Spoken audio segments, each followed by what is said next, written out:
everyone, and welcome back to the HCW YouTube channel, and welcome back to another Indie Spotlight. Once again, we are doing an Indie Spotlight interview, and we are going across the pond once again, and we are joined by Schwartzy. How are you doing? I'm doing well, Schwartzy here. Yes, I'm always well. I'm high in the sky. I'm staying mint, player. And that's all we need to ask. So I explained slightly before this, for anyone that's not watched this is a rip-off of This Is Your Life.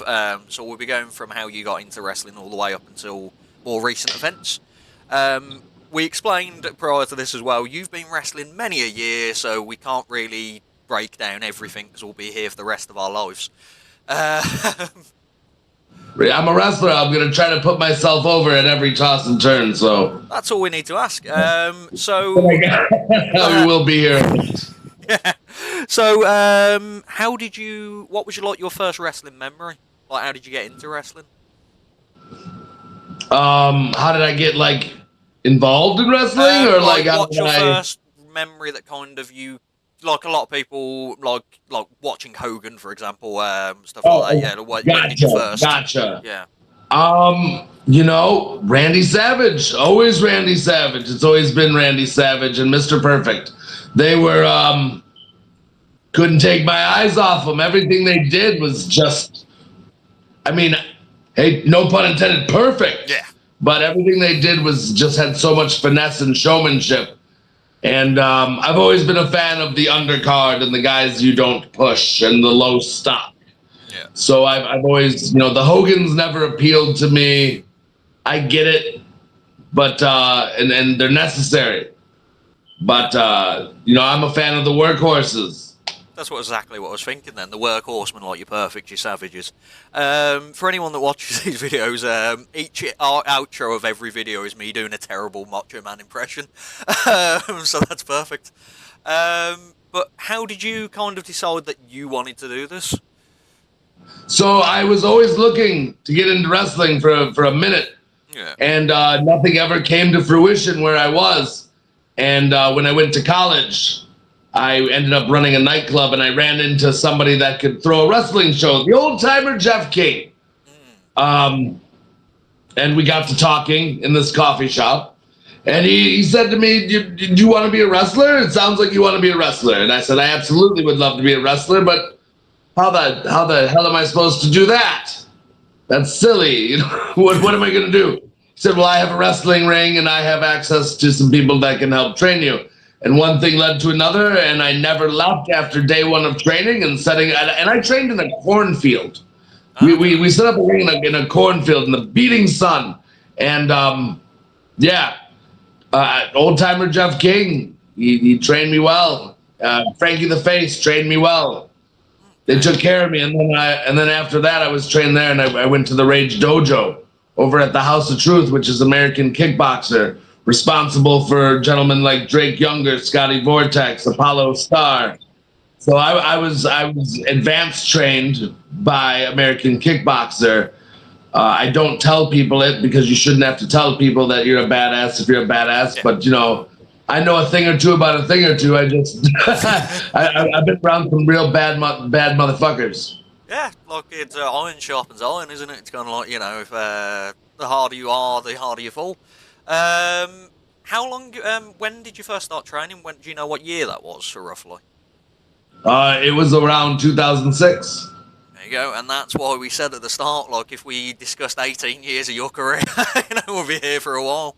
2006. I was then 2007, 2006, 2007. I think it was at the end of 2006. So. Okay, and do you remember your first match? I do. So my first official match, I just happened to be at the right place at the right time as a security guard at JCW. I technically had a bell-to-bell match with Tracey Smothers. Technically. That's yeah. that's a good I got start. no offense in, but I got my ass whooped, and it was quick. And bell-to-bell, it's technically my first match.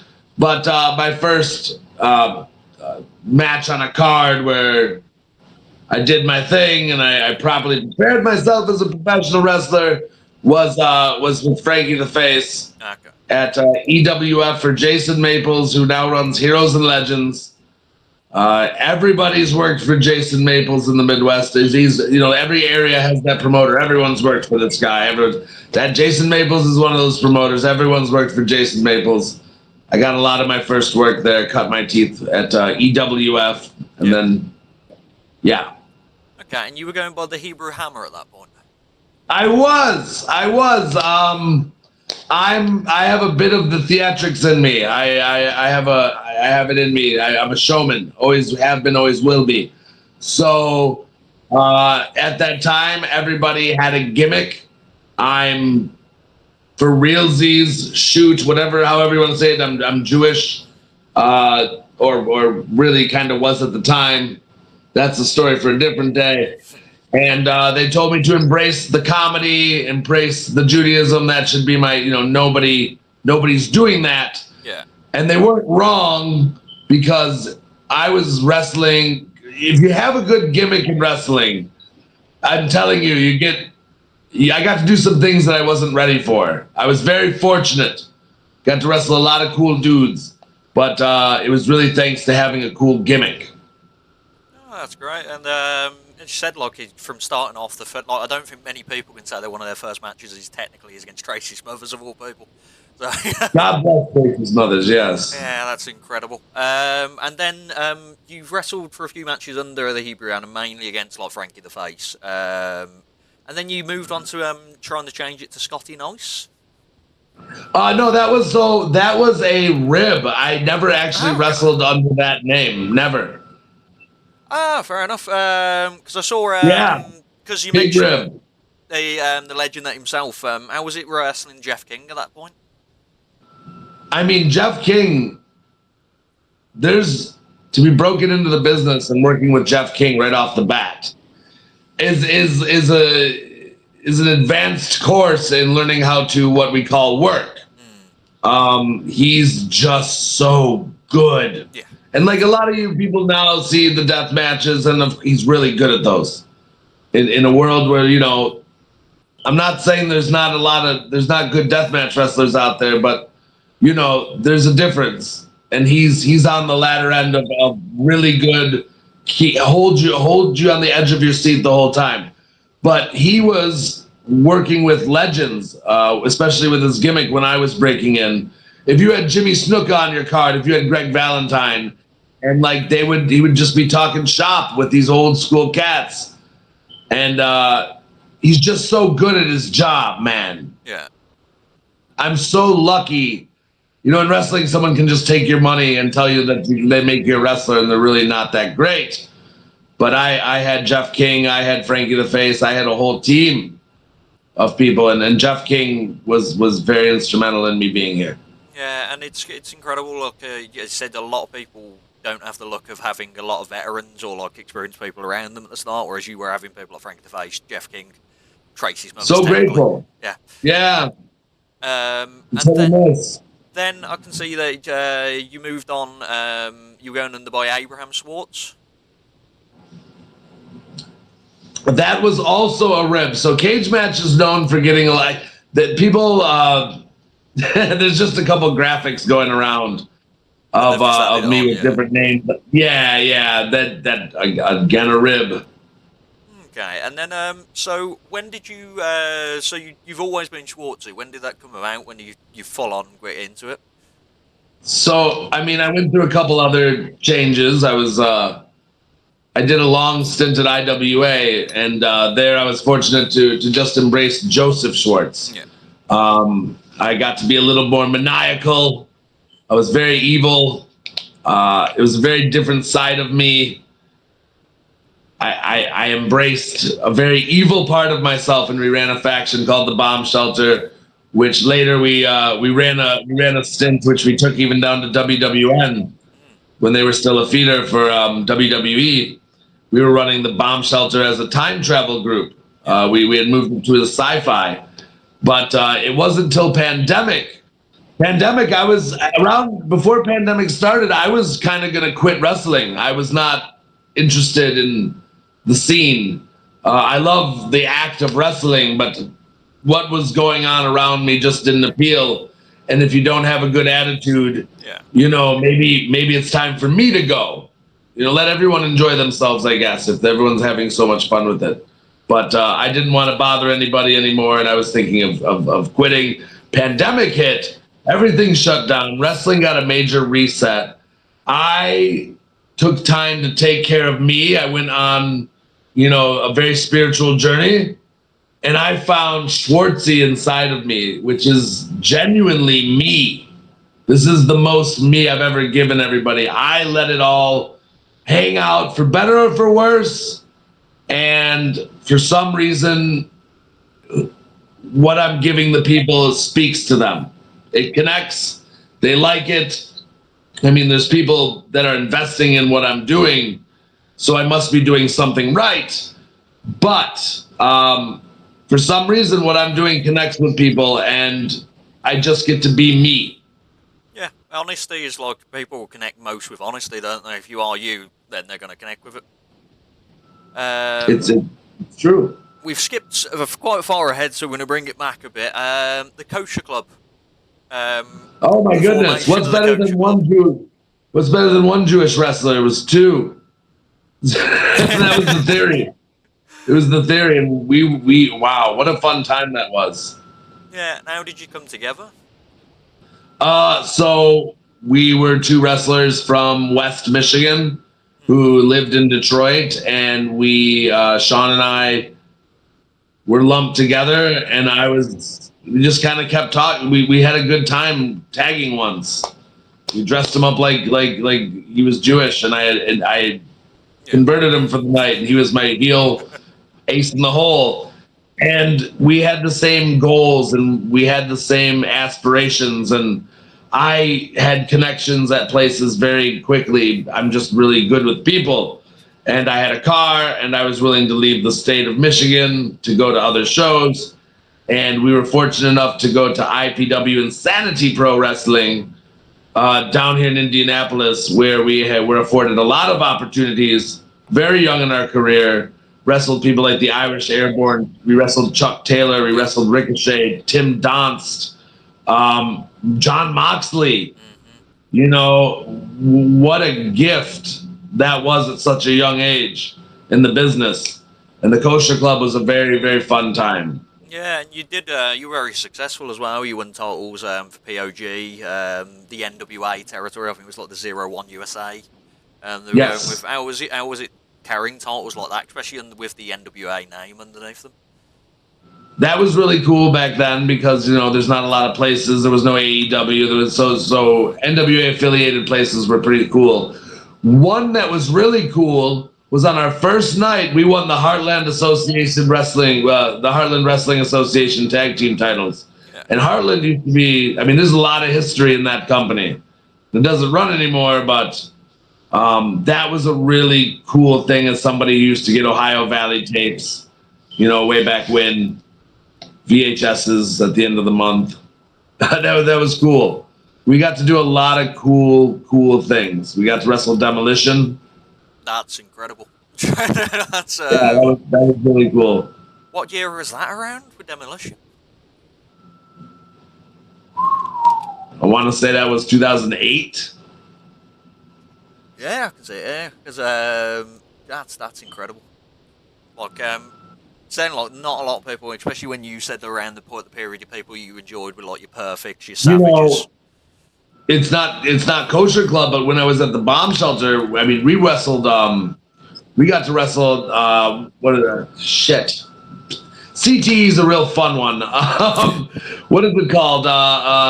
Barbarian and Warlord. The Powers of Pain. Powers of Pain, yeah. And they were fabulous. Fabulous. Oh, that's like you said, you brought up your like Perfect, Savage wrestling people, getting to chance to wrestle people like 10, 12 years later, people with this theme of Demolition and the Powers of Pain is insane. It's wild. Next, you mentioned already, which I'm going to bring up, obviously you got to chance people wrestle like Moxley, Chuck Taylor, Ricochet. Did you ever realise, obviously this is prior to them kind of shooting to the moon, did you ever realise they were ever going to get to that kind of stage? Did you ever think with those guys? You knew when you met John Moxley and you didn't have to watch him wrestle. You just had to watch him move around the locker room. I mean, this guy was a pro wrestler. This guy was going to make it one way or another. I mean, you knew more than CM Punk, and he had Ring of Honor, that Jon Moxley was going to be there. And, oh, God, he was always good. You know, Ricochet, nobody really knew because he was doing a lot of cool stuff, but there wasn't a market for it. And then he went to New Japan, and then you knew. Yeah. And then you knew. Like, these guys were always good, but you have to remember, I didn't know if they would make it on the sole reason that we only had WWE, TNA, or Global Force, or Impact, or whatever it would be at the time. Yeah. And then and Japan. And once in a while, Wrestle Society X type stuff would pop up. So it's not that I didn't think they were good wrestlers. There was slim pickings, like real slim pickings, Daddy. I'm telling you. But once he went to New Japan, you saw him carving a path. You knew Ricochet was going to make it.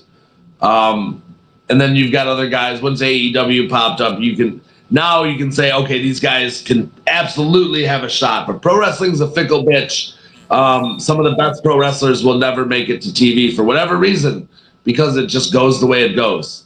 Yeah, there's not enough room for everyone, and some people get through that probably aren't the best, and then some people get left out, which is quite sad. This is a really random match, which you may not even remember it. What was a House of Horrors street fight that you had for MCPW? I can name the people that are in the match. It was the Main Street Youth. Oh, it was a tag team match. Yeah, Jake Oman and Scotty Young versus yourself and Sean Tylerstein. What classes as a House of Horrors street fight? So I mean, that match in particular was, I mean, if you turn on Raw and you watch the themed street fight for the holiday, that's what it was. Okay. And it was mostly a bunch of green kids stumbling around for 7 to 10 with some hoses and some stop signs. We were so young in our careers. It was a real figure it out moment. I don't know if it was dog shit or passable or good. I have not seen it since it happened, but it happened, and we were all very green. Yeah, and that just the name of it. I was just like, I have to kind of question what the name of this is. I wanted to know, and there it is. Yeah, God bless Dan Severn on that subject, because Dan Severn had Price of Glory, had a bunch of videos up from our early years. A lot of us. And God bless him for taking down all my horse shit. I appreciate that, because I stunk up the joint. And around at this point, a big accomplishment myself, I'd assume, you won the IPW Mid-American Championship, which you held for nearly a year. Yes. How was it like getting it? Was that your first like major singles title for yourself? Yes, that was huge. That was insane. That was a big night for me. It was, we just got off a very successful tag run. There's nothing else to do. There was no more tag teams in sight. And I had been doing a good job, so they felt that was a good position for me. And I was very excited that a company believed in me, especially that young. And I got to work with a lot of wonderful people that know a lot more than I do. It was a real learning experience. Gratitude comes to mind as the word when that belt is brought up. Yeah, that's incredible. It's nice. You said when you get a championship, the companies rely on you, and it's a nice kind of stage to kind of go, they rely on me. Yeah, and especially because you held it nearly a year, which is an incredible accomplishment in any kind of like independent wrestling. It's normally like three months and then it's done, and then you're off somewhere else in the UK. That's pretty much. At that point, I want to bring up, which is a major reason I kind of got into your wrestling, was your IWA Mid-South debut, and then onwards from there. How was it like debuting for IWA Mid-South? It's a rite of passage. I debuted in a scramble, just like my brothers before me and the brothers before them. It was, you're nervous, but I've always been comfortable in front of people. I've been very comfortable in front of a crowd of people, which I've always had an advantage whether I know what I'm doing or not. So with that being said, it was a little nerve-wracking, but I was more excited, and I was in a seize the opportunity mode. At the time, too, my wife, Randi West, was the reason I was there. She was booked on the show. She was on the flyer, and she was on the booked marquee. So, I'm just grateful to have an opportunity to go prove my worth and see why I was brought along for one reason or another. And obviously from there, it was, there's a whole story that I got to enjoy at IWA. Yeah, and I'm glad you mentioned it before I asked the question. I didn't realise you were married to Randi West. I was going to bring her up because I'm a really big fan of her, and, at least I don't sound silly when I mention it. Also, just randomly, I've just noticed there's a guy in that, I can't really speak about him because of the certain time in 2020. But it's really random that he's in this match, the Pick Your Poison Battle Royale. I'm going to leave it as that. I'll mention it off camera who I'm on about. But after that, you had, which is like, you've gone from debuting to wrestling in a barbed wire bat Type A death match with Ian Rotten. That's so I know what barbed wire death match is, and I know what Type A is when it's normally glass on your fists. Is there a difference in a barbed wire bat Type A, or is that just generally it's still glass on your fists? That's glass on your fist, barbed wire on a bat. Yeah. How was that? There's a little story behind that match.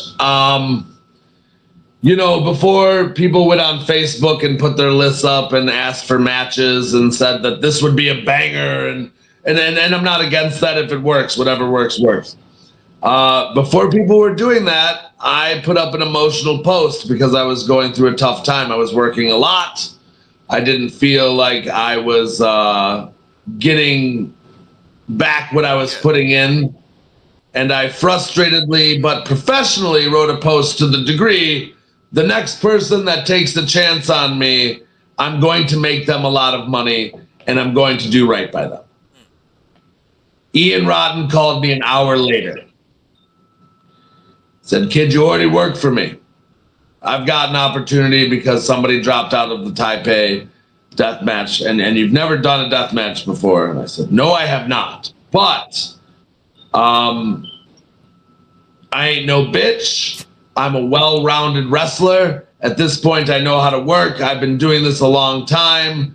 I'm a big fan of the payoff matches between Dusty Rhodes and Ric Flair and Magnum TA, the bull rope matches from the old school territory days where they get bloody with each other and throw those fucking weird folding chairs. I don't know what those things are made out of, but they still have them in Japan. But I said, why not? And I dove in headfirst, and there's footage to prove it. The man thought I did a good enough job where he cut a promo and cut the speech on me, which is nice, despite all of, and there's many of his shortcomings.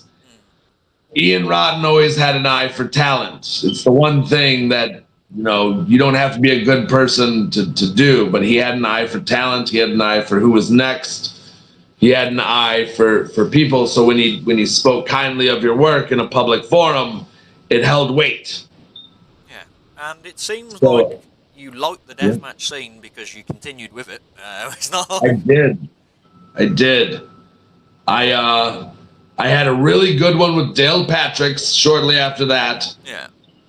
I still love that one this day. And then I found myself, not only did I try it for the first time, but next thing I know, I'm Prince of the Death Matches. Yeah, I was going to bring that up. That's a very big accomplishment. Like, not many people can say they are Prince of the Death Match. No. And, I'm not saying anything against Circle 6. I work there. But, I don't know what they're going to do with Prince of the Death Matches. I'm sure they'll do it justice. But, as far as we know, there's no Prince of the Death Matches happening right now. So it's a nice, prestigious club.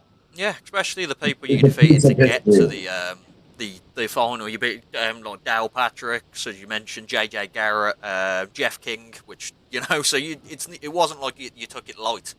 You No. defeated a lot of incredible talent. And actually, I think it was only a couple weeks later, I won the Lord of the Hardcore up in the UP, the Upper Peninsula of Michigan. And, I even won in the finals against Insane Lane, and that Insane Lane is good, man. I nearly said he's insane. That would have It's redundant, but true. Lord of the Hardcore, yeah, Insane Lane, Judge, yes, Shad Satu, people like that. Yeah, so you're not taking it half measures at that point in your career. No. We get questions in for guests, so we put out your post and stuff like that. So I'm going to segue into a question that someone normally asks when we get someone that's wrestled in death matches. What's the worst thing you've had done, and then what's something that you expected to be horrible, which was actually fine? So what was bad? Yeah, was so a lot moment? of people instantly go with the strimmer, the weed whacker, and go, yeah, it was bad. It sucked. The night before the RPW, RPW had a Panes of Glass death match scheduled with Josh Crane, and I don't even remember who I replaced. And it's somebody I know, and we've talked about it a billion times. But God damn it, I've got CTE. Leave me alone. But I filled in. They called me the night before. They said, Schwartzy, baby, you want to fill in and do this Panes of Glass match? And I said, I've never done the Panes before. I've done light tubes. I've done this. But Panes were new to me. But, Josh Crane is my dojo brother.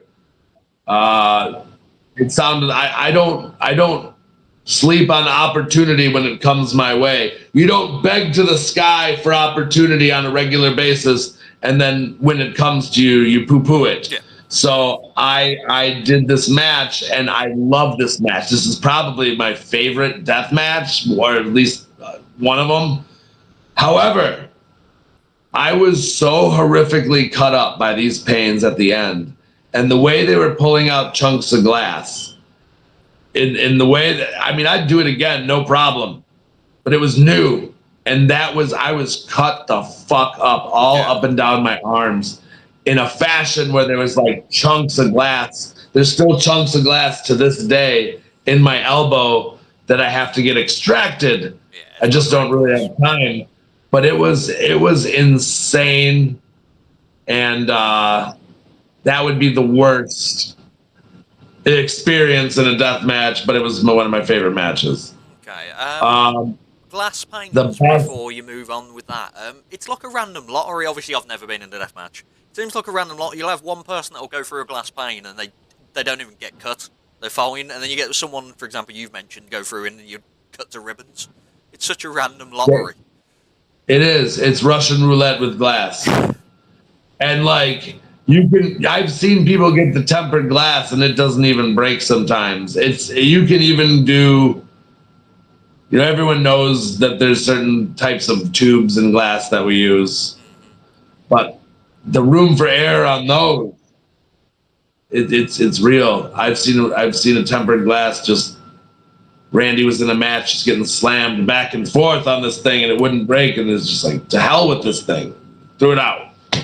Yeah. And then, as I mentioned, is there something where you were worried that it was going to suck, but it actually was it was better than you expected? Remington Roar. Yeah.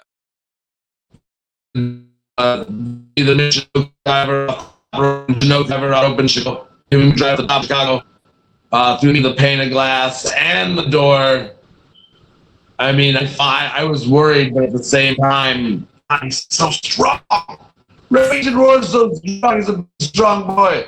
But I was worried that even a strong person like that, you have to really thread the needle on that one, and that was not as bad. At least it's always nice when something you're worried about it isn't as bad as you expect it. Oddly enough, if you watch the footage, a chair flies up once we did it and smacks him right in the head. He got it real bad.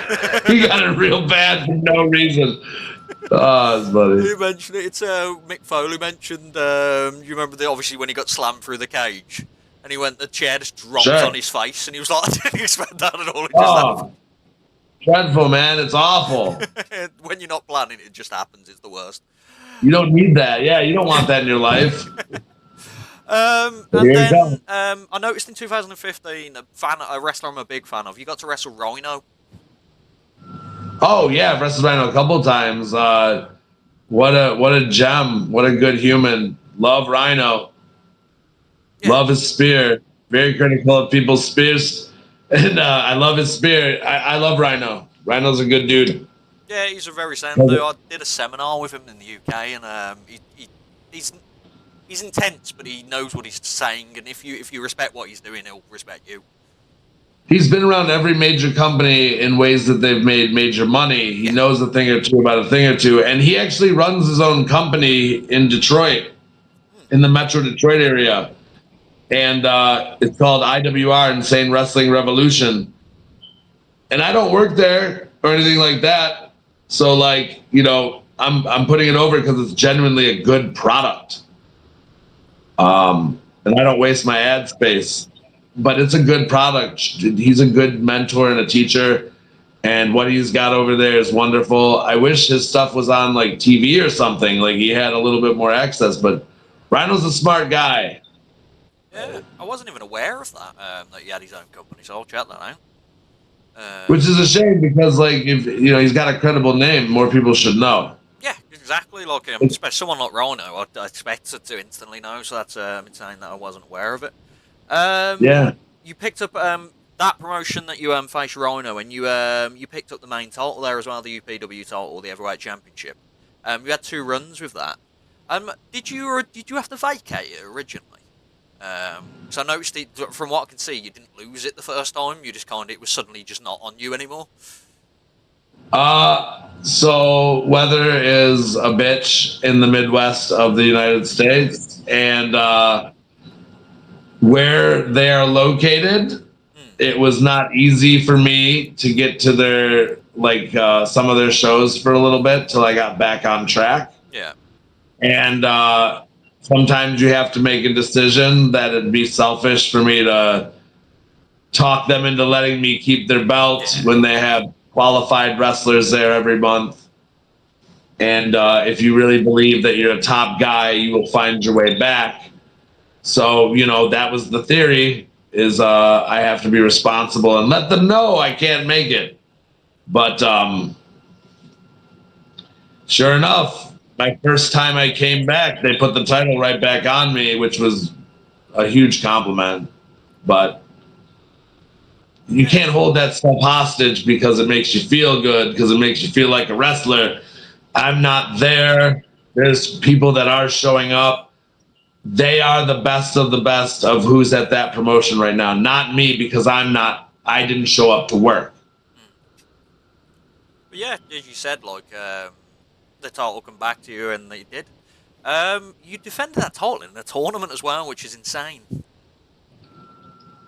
Like, most people don't want to defend stuff in places like that, but you defended it in a tournament, which is a hardcore deathmatch tournament, and you won that tournament. If I'm good, I'm good. Yeah, If I'm not, I'm not. There's no denying that at all. That was the insane If I'm good, I'm match. good. If I'm not, I'm not. If I get beat, I get beat. But I didn't get beat. Nope. Thank God. Well, my paycheck stayed the same, so that was nice. Yeah, and you got to wrestle a guy I'm a massive fan of at the moment, Shigeru Irie as well. What a gem of a human being. What a good time that was. I enjoyed that match immensely. He brings it out of me. That was the only time I ever walked the ropes and did a blockbuster too. He is so good and so intense, and he hits like a ton of bricks, but no ill will on that. I prefer it that way, Daddy. He was awesome. Yeah, well, it's hard if someone hits you hard enough. It's hard to kind of not tell it. And trying to win, so why wouldn't you? You know? Yeah, Irie's a great guy, and he's got like he's got really unique offense for his side as well, which I'd love for him. Really unique, very unique. And then there's another random match I just wanted to know if it is as random as it sounds. Paint the Town Red. was the match. It was in PCW. It was Team Carpenter, which was Bill the Butcher, Joseph Schwartz, the Carpenter, and the Zodiac, versus Team Money, which was Brian Blaze, Johnny Danger, and Uncle Money. What city was it? I don't even remember that. Porterdale, Georgia.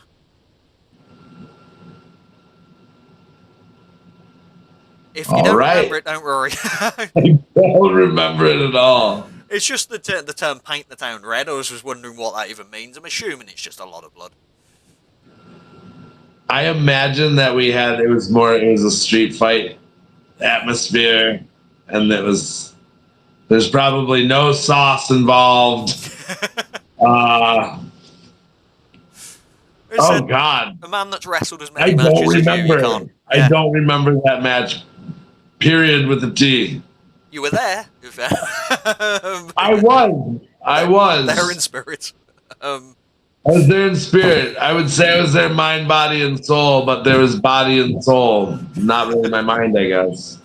And I wanted to bring up before we kind of there's this bit we do with the pandemic. Bombshell to the group. How did that come about? You've kind of touched on it slightly. Originally, Ian put me and Zodiac together because we showed up every week. We were good hands. He didn't have anything for us, so we were going to be the enhancement team. And one day I looked at him and I said, "Do you want to be more? I have some ideas." And he said, "I have some ideas too." And one thing led to another, and so Randi made our gear. Randi is a seamstress. She made our gear. We made it look, I had like a Red Skull thing going, and he was my monster.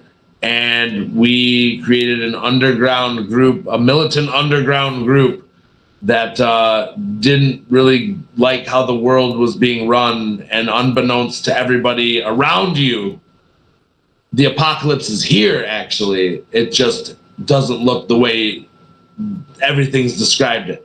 The world is in ruins now, and we refuse to breathe your air.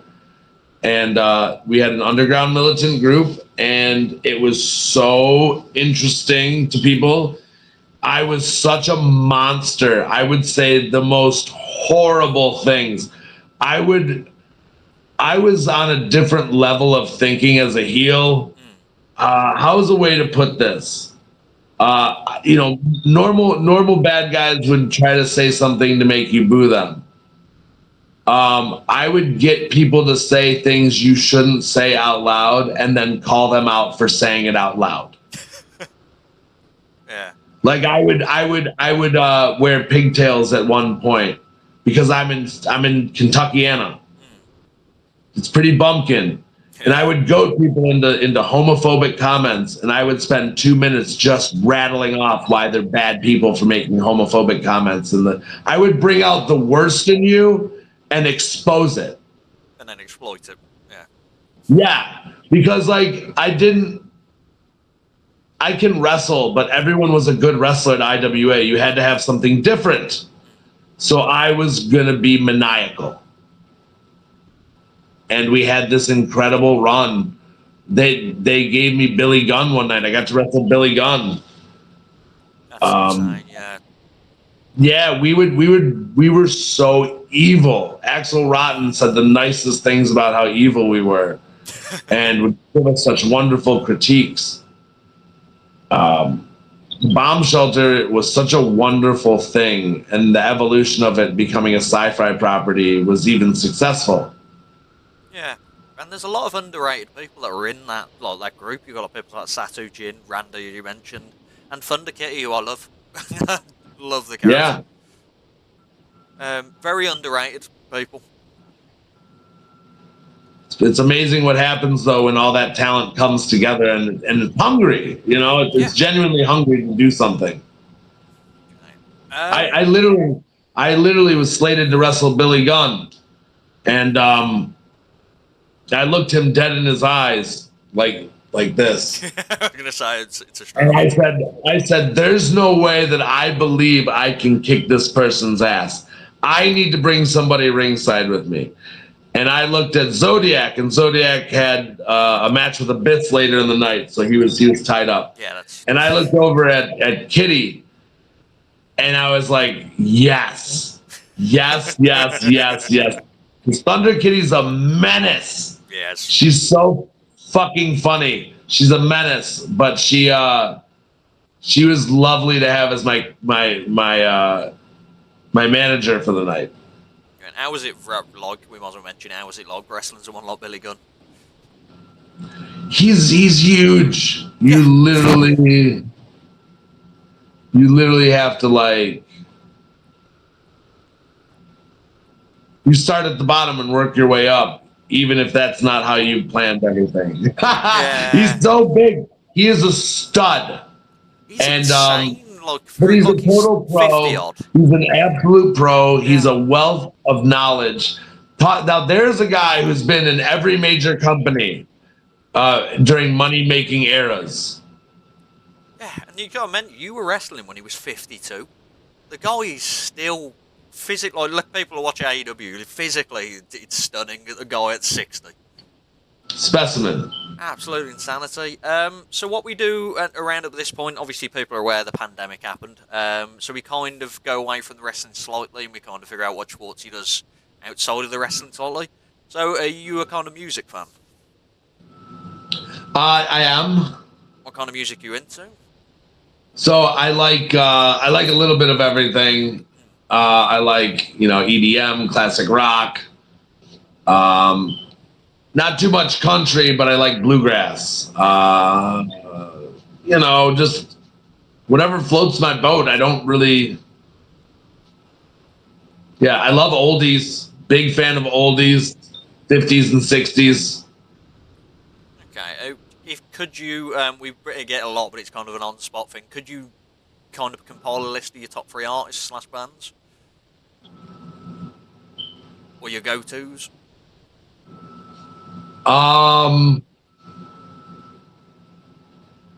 It changes so periodically. I don't think I could really come up with a list off the top of my head. It changes. I change like the wind.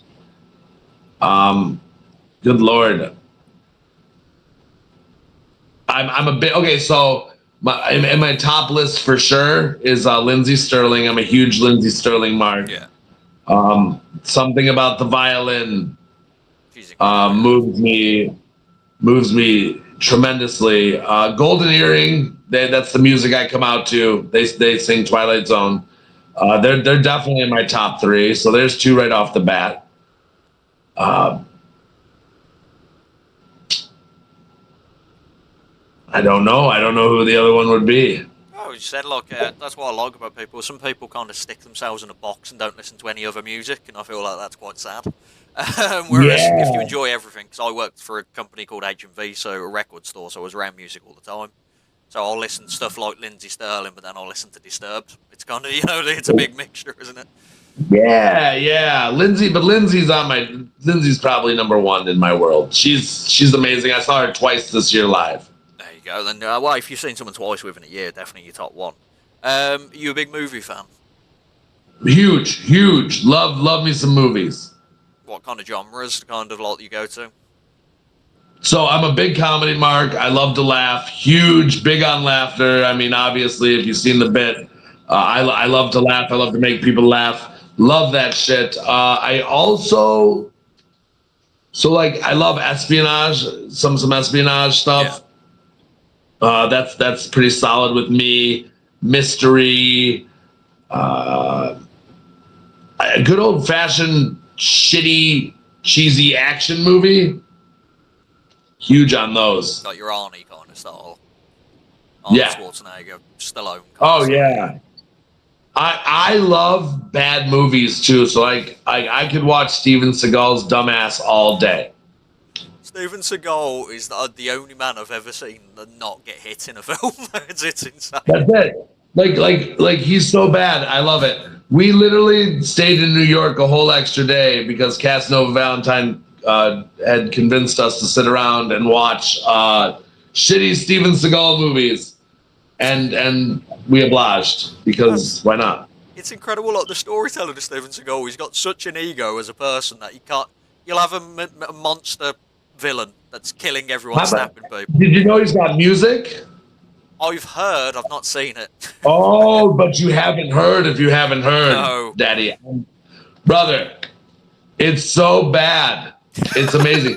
The cultural appropriations of Steven Seagal are epic. They're bold. They're inaccurate most of the time. That's what makes it good, I'm assuming. I mean, it's good. Go listen to Slow Boat to China. That's going straight on as soon as this is over. I'm going to watch that in the YouTube. And what's the thing, like, because we mentioned wrestling, we mentioned music and films. What's the kind of, like, what's your perfect day off? What do you kind of do off your day off? So on my day off, perfect day off, and perfect means the weather's good, I like to be outdoors. I like to hike. I like to be in the sun. I like to be in nature. I like to be, I'm an outdoorsman that doesn't chop down trees or anything like that, but I like to be outdoors. I like to be in the sun. I like to connect with nature. It's my favorite thing. That's really interesting. I've just saw the graphic for Slow Boat to China. With Steven Seagal in like the preppy acoustic guitar. Wait. I'm gonna need a full review. It's awful. Few questions we've had in, which is perfect time to ask you. One that we get asked every time: movie of Schwartzy's life. Who would play Schwartzy? Bradley Cooper. I can see it. I feel like I need all the help I can get. Please, Bradley Cooper, help me. You're so handsome. Well, yeah, he could play you. Bradley Cooper's an incredible be actor. handsome. Be handsome me for a little bit. It'll be nice. He is an incredible actor, so I can't imagine. We'll try and get him on to do the role. And a few other questions. What's the epitome of Schwartzy? What makes Schwartzy Schwartzy? I think you brought out some of that earlier when you mentioned it's just you.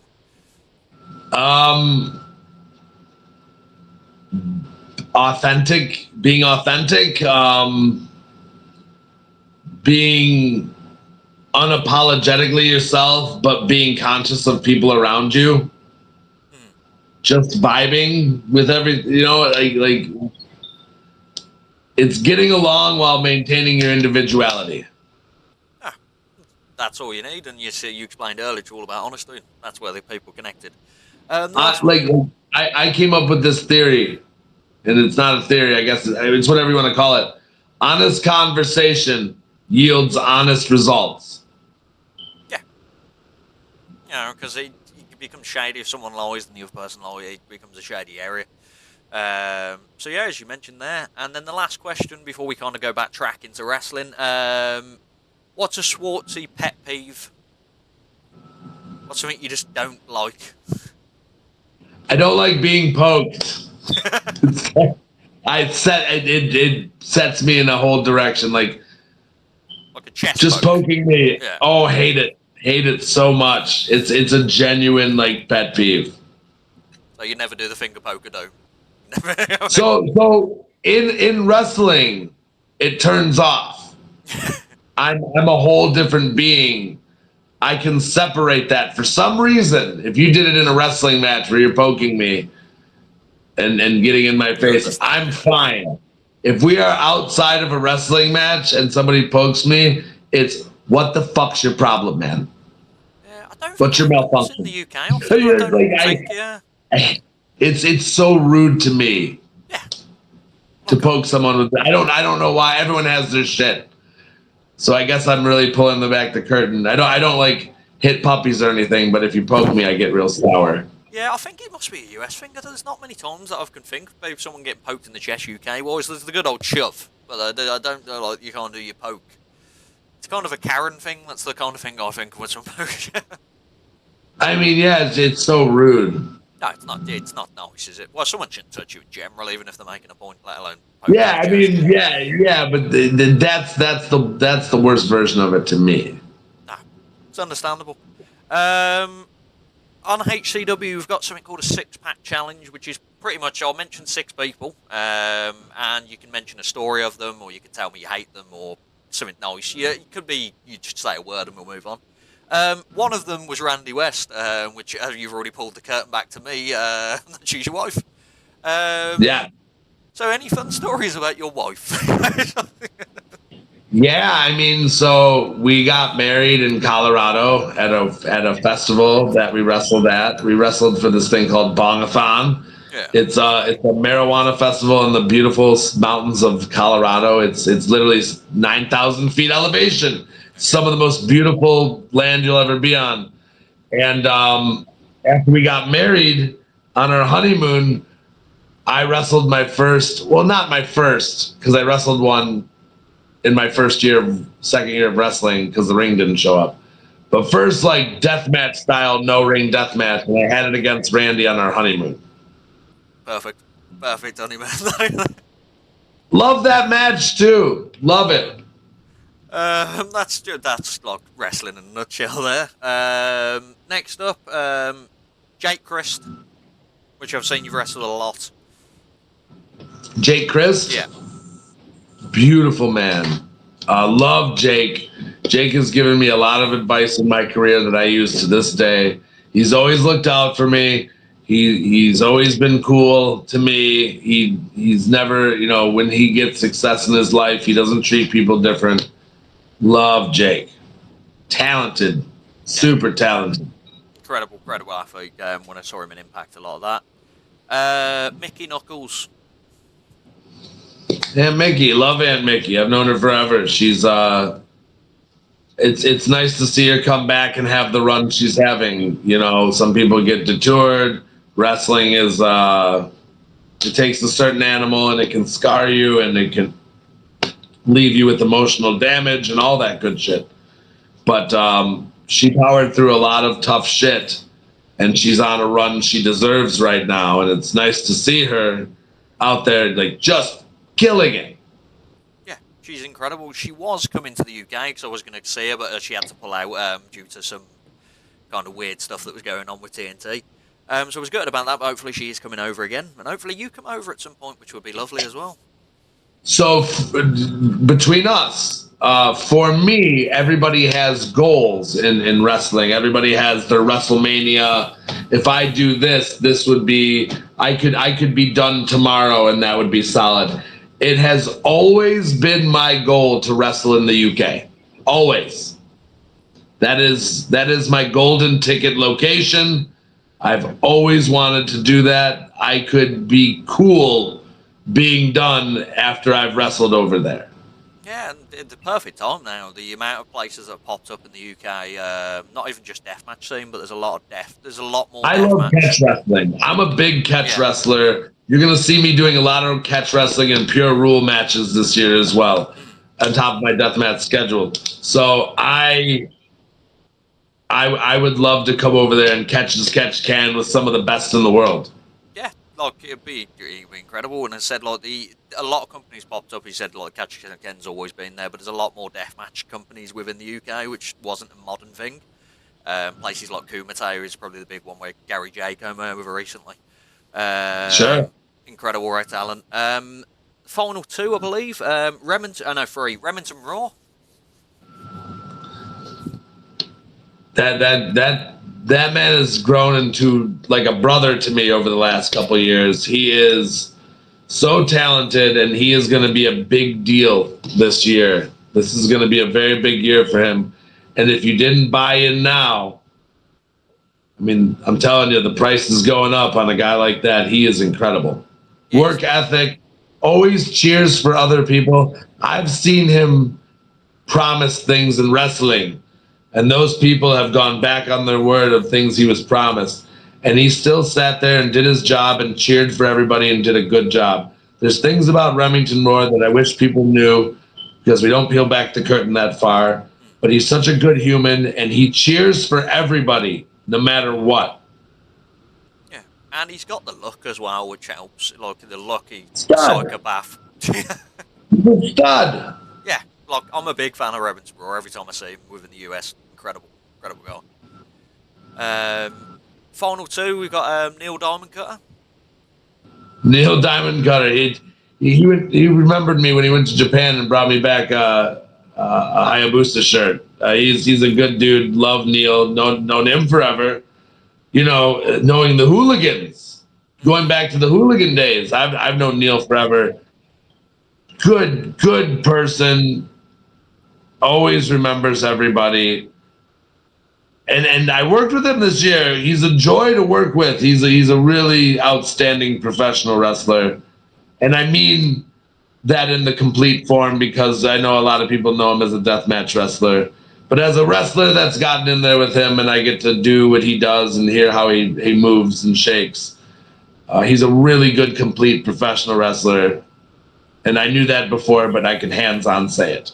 Yeah, and he is the definition of a honey badger. That's instantly when I think of honey badger, I think of Neil Diamond Cutter. That's it. And last but not least, the guy we had on previously, Malcolm Monroe III. Cutie pie. What a cutie pie. How cutie. I bet you there's a picture of him looking cute today. How about that noise? Love. That's family. He comes from the most prestigious wrestling family in Detroit. The longest black-owned wrestling company in the United States, possibly the world. He comes from that family over, with HCW. A complete, well-rounded wrestler, a Swiss Army knife of a wrestler, and a complete human. He's on a different level than a lot of people. He works on that ego a lot. He's a very good person. He's a very special being. He's a special ball of energy. It's funny. I love everything. Yeah. I love everything MM3. Yeah, he's a really funny guy. Like, his comedy timing on the podcast was brilliant. Stuff like when we mentioned the death matches, and his opinion were like, "I can't mess up this pretty face." Like, it's like, that's it. That's it. And then he's just a beautiful ball of energy, Like they don't make him like that. Yeah, and then the thing, obviously the perfect question to ask someone like him is, who's the best out of him, his father, his grandfather? Instantly, no, like split second, me. Like, they couldn't do what I could do. The confidence and swagger on him are he's so funny. He's great guy. And we might as well segue into it. XICW, how was it wrestling for that company? I mean, it's a legacy company. It's a wonderful place. We're working for XICW a couple times coming up here this year, over the next couple months. XICW is the, I dare say it, the oldest black-owned wrestling company in the world. It has to be. Yeah. And correct me if I'm wrong. If anybody has, I'm always open to being corrected. But that's that's something to be said. And it's a good company, and they've had good wrestling and good storylines, and produced a lot of great talent over a long period of time. They're a great company, and I love everything about XICW. Yeah, love them. Respectful company as well. Like Malcolm mentioned, people would expect instantly, because he's the son of the owner, they'd be pushed to the moon. And he went, I had to make my name outside of it before I came into it, because he didn't want him to just make his name there. That's it. Incredible company. Question we probably should ask this: do you prefer the hardcore style to like your normal kind of catch can wrestling? Your normal. I prefer catch wrestling, always and forever. I don't have a problem with deathmatch wrestling. I like it a lot. Gotta shoot but I strongly prefer catch wrestling all day. No, it's 100%. And you said like it'd be weird if you went, I don't like deathmatch wrestling at this point. It's like, how often you're in it. And we're getting into your more recent times now. A company, whereas I kind of got more involved with your kind of start is the Ruthless Pro Wrestling. How is it to wrestle for that company? Because it seems like a great place. I love Ruthless Pro Wrestling. Like, genuinely, that company has been good to me. It's been good to my people. It's good to the people that work there. I've seen them go through their tough times, and they're now going through their good times. It's a company that it's a good company through thick and thin. and they've got a lot of good things going, and they're in the rhythm right now. They do just enough shows a year to where they don't oversaturate themselves. Their shows are quality every time they come out. Yeah, name-wise, they're incredible as well. Like, and then the people that are not like the common names to the UK guys, you see them, they're great names as Sure. well. Yeah. And you got to hold the Kamikaze title there. The first Kamikaze champion for RPW. Yeah, I tapped out Mickey Knuckles with a triangle choke. She's not mean feet, is it? It's not. No, it's not easy. That's why I listen. At some point, you see a charging bull, and you say, "Well, I just got to take the air out of this thing." Smart. Oh yeah. So if you can't breathe, you can't move. Reed Bentley was in that match at that point, and then you defend it against people like Eric Dillinger, Herzog, and then unfortunately lost it to Remington Raw, which is probably not the worst person to lose it to.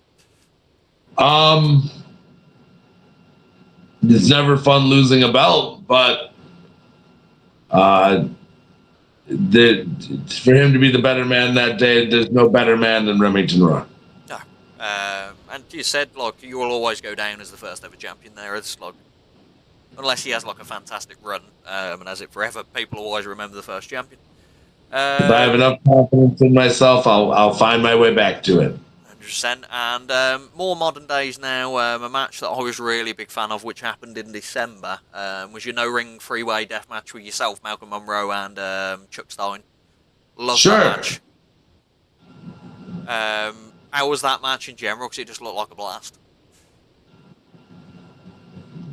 Just a couple of Detroit natives In a skate park. Fighting for money and with the holiday spirit, you know. I almost got us in trouble. I smoked a little too much weed in the building. Didn't know you smoked weed. Don't do that, Schwartzy. That's bad. Don't do that again. Don't was just doing it on camera continuously. Oh, it's fine. It's fine. It wasn't me. It was the one-armed man. Curb your enthusiasm. No, it wasn't me. It was the one-armed man. You know, like I just told you how talented Malcolm is. I told you that I think the world of him. But Chuck Stein is a very good deathmatch wrestler. He's very good. So, you know, we just fought.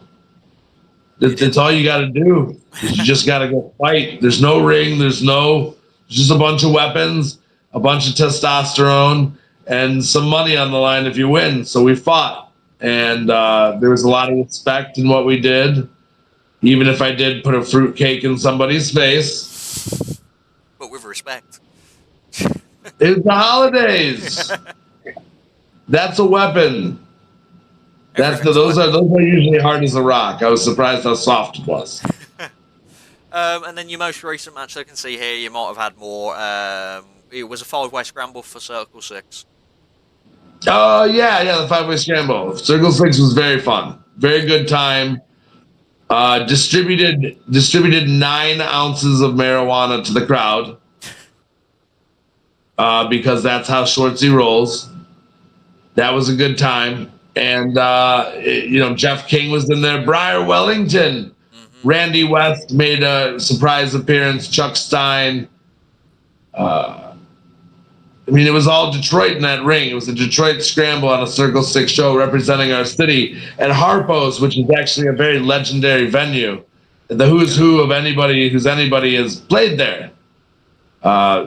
So it was a very wonderful experience to share with people that you've loved, grown with. Loved it. It's incredible. So we are up to date. So what we normally end the interview on is it's kind of like a dream match question. So what would be your dream match for someone that's still wrestling now?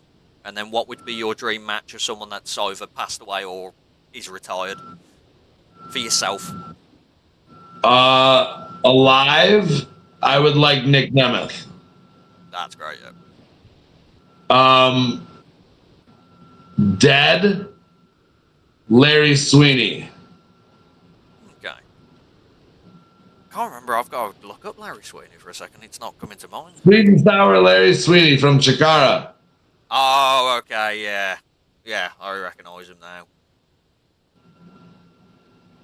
they're two off the cuff ones as well. They're not like your usual, like a lot of people just come up with Shawn Michaels, deathmatch guys. They'll probably mention someone like Nick Gage, someone like that, but they're proper off the cuff people, which is nice. And from, if you don't know about HCW, random stuff happens where stuff like this comes true. Obviously, Larry Sereni probably isn't going to come true, but the Nick Nemeth one might. Gary J came on and said his dream match was to fight Masato Tanaka. 6 months later, he was fighting Masato Tanaka. Oh my! So another guy said his dream was to get weed whacked, strimmered.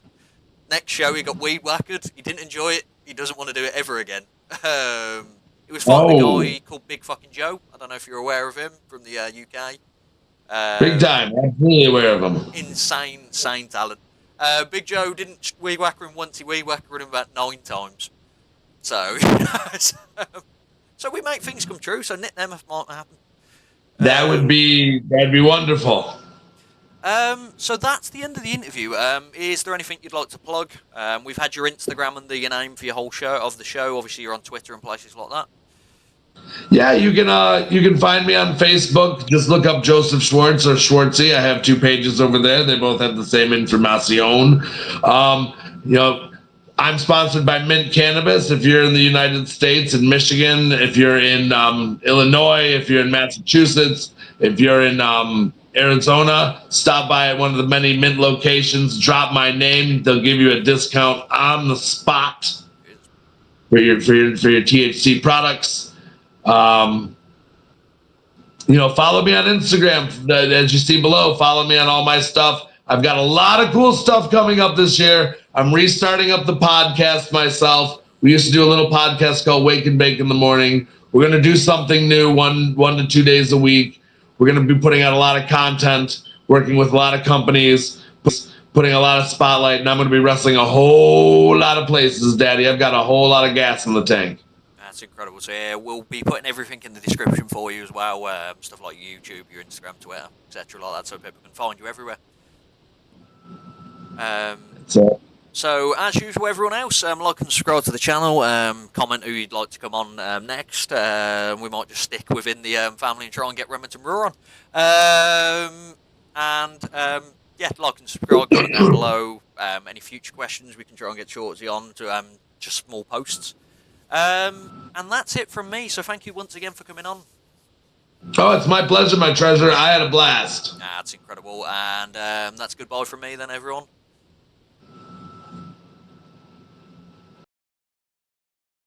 Oh, yeah.